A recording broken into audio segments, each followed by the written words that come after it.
Good afternoon, everybody. Thank you for being here, and I want to especially thank the team that you see standing before you that's been working so hard. It's the same team that we use for all of our emergencies and disasters, and including COVID, but I'll tell you they're performing extremely well, working very, very hard. Since the last press conference earlier today, Marco has continued to fizzle out. And quite frankly, it wasn't even part of the briefing that I got at 4:30 from the National Weather Service. So suffice it to say that all eyes from this point and forward will be on Laura. Laura is expected to make landfall between southeast Texas and south central Louisiana as a strong Category 2 hurricane late Wednesday or very early on Thursday. I tell you that she's forecast to be a strong Category 2, and if she's not, it's because she'll be a Week 3, and we won't know that for some time, but that's what we need to be preparing for anyway. Unlike Marco, Laura is a very large storm, very, very powerful storm, and so this is an entirely different experience that we're anticipating now based on the current forecast. It is also true that between the forecast at 10 o'clock this morning and 4 o'clock this afternoon, there were basically no changes on Laura. And I think that's going to be the case until that storm clears Cuba and they see how organized it is, and because they know what's between Cuba and Lake Charles, for example, and it's nothing but favorable conditions, open water that's very warm without anything anticipated that would cause a shearing effect. Would encourage everyone not to become fixated on the cone. Again, a third of the time the storm will make landfall outside the cone, but whether it does or not, the impacts of the storm will be felt outside the cone. Wind impacts, rain impacts, storm surge impacts. It could produce some tornadoes and that sort of thing. So please don't become fixated on the cone. But to show you how different this storm is, on its current track, we can anticipate tropical storm winds all the way from Baton Rouge to Houston. And if it moves 40 to 50 miles east of the current track, there could actually be hurricane force winds in Baton Rouge. And so as the track gets further refined over the next number of hours and so forth, we'll have a better idea of that. But everybody should understand this is going to be a very large, very powerful storm. I would remind people that when you're talking about a storm that is a strong Category 2 or on the weak side of a Category 3, you're talking about winds, sustained winds, 100 miles an hour to 110 miles per hour. That is a significant storm. And I would also remind people that it is the eastern side, and some people refer to it as the right side, but it's the eastern side of the storm that typically sees the most destructive forces. By Wednesday morning, this storm, Laura, could be affecting Louisiana in terms of having tropical storm force winds.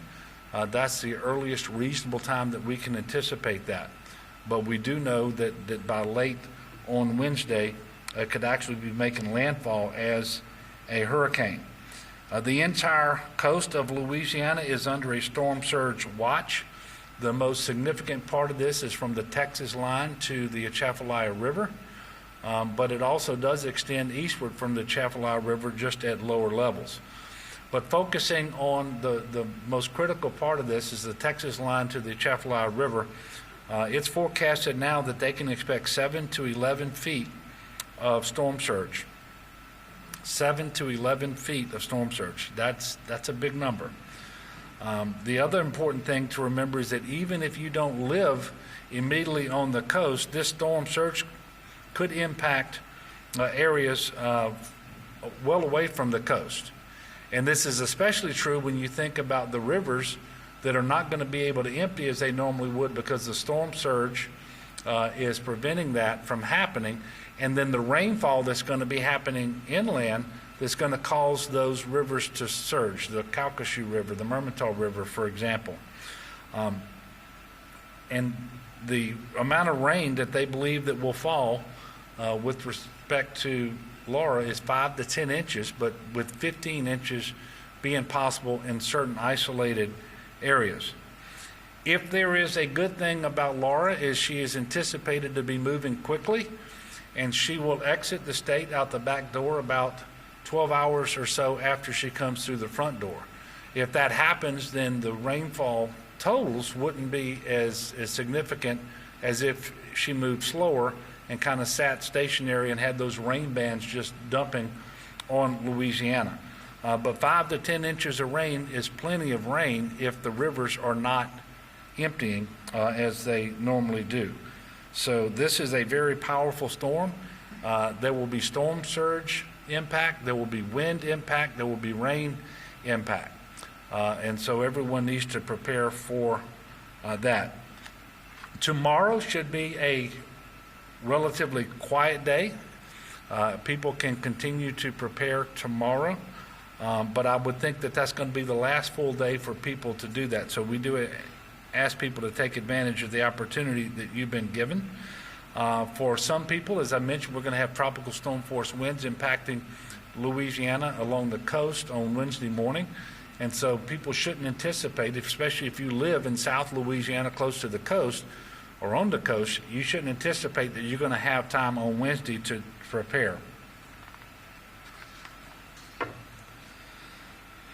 And I know that you've heard me give updates for a few days now. We also know that Tropical Storm Marco didn't meet the original projections from the meteorologists. I will tell you that's a good thing. We would much rather have a storm fizzle out on us than come in stronger than was forecasted. But we make decisions obviously based on the best information that we have and the forecast models that are being put forward by the National Weather Service. And I will tell you, the forecast that we have for Laura causes me to have tremendous concern and should cause the people of Louisiana to be concerned as well. We need to take every precaution and take this one very, very seriously. In addition to having calls with parish officials in southeast and southwest Louisiana today, GOSEP also began briefing calls with central and north Louisiana leaders so that they can be briefed on the potential impacts of the storms. Give me some water, please. Excuse me. I expect to see changes made to the evacuation orders in southeast Louisiana that have been issued over the last 24 hours or so. Thank you. And of course, we may see some voluntary or even mandatory evacuations added in southwest Louisiana. And in fact, I would expect to see those over the coming 24 hours or so. And I would remind everybody to stay tuned to their local news so that they can get information from their local public officials, and they can also monitor the weather reports as well. But please heed the advice, the warnings that you are given from your local officials.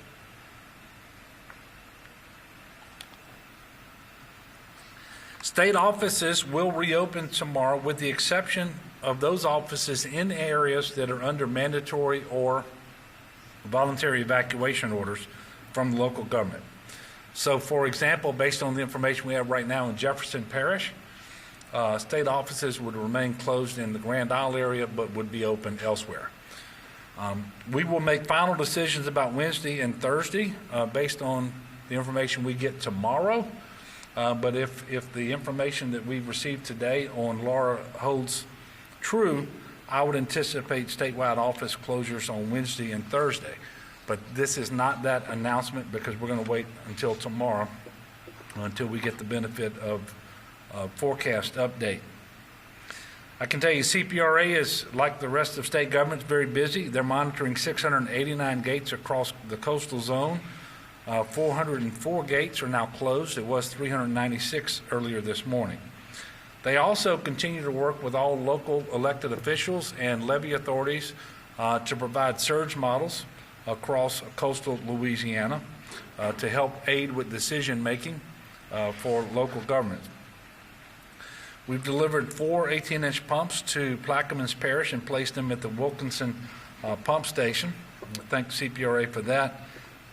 And of course, the CPRA continues to coordinate with federal and local elected officials, including now in southwest Louisiana, to pre-position pumps and other assets as needed and requested.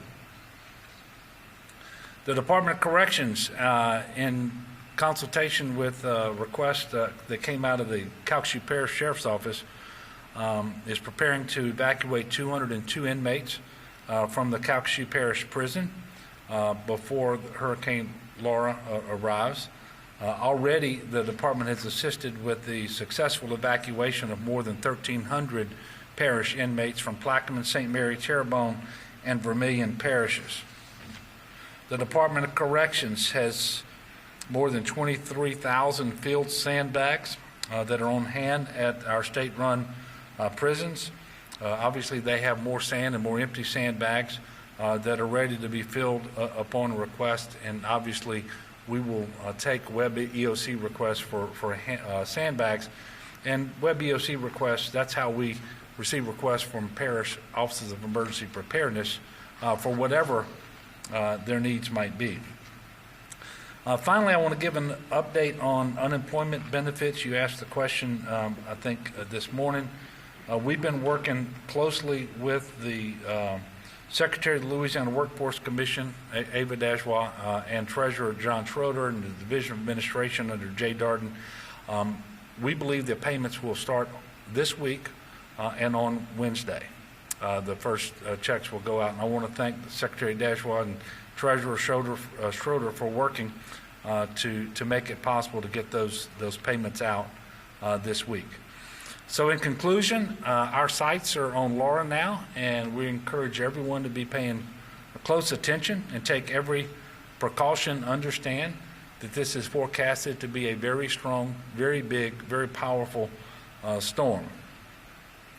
It has the potential to be a major hurricane, and that's categorized as a Category 3 or higher.